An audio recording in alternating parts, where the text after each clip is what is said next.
Welcome to Kenton's videos. Enjoy the video. You start by opening Facebook on the tablet and signing in. Do this now. Make sure the app is updated and the tablet has internet.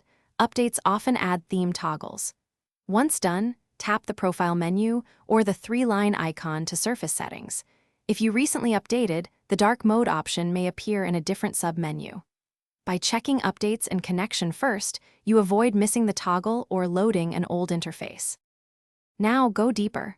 Open Menu, select Settings and Privacy, then tap Display and Accessibility.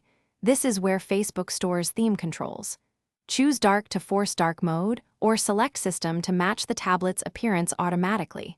System is useful if you switch themes frequently.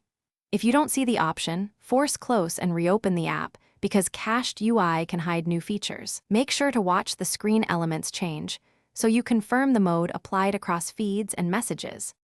Finish by scanning common areas, feed, stories, and messages to confirm dark mode applied everywhere.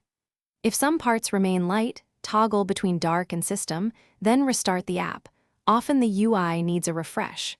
If problems persist, update the app or clear its cache. As a last step, reinstall Facebook. One key troubleshooting tip: clear the app cache first. This removes stale interface states without losing your login or settings and often fixes partial theme failures quickly. Thanks for watching. Consider subscribing if we helped you.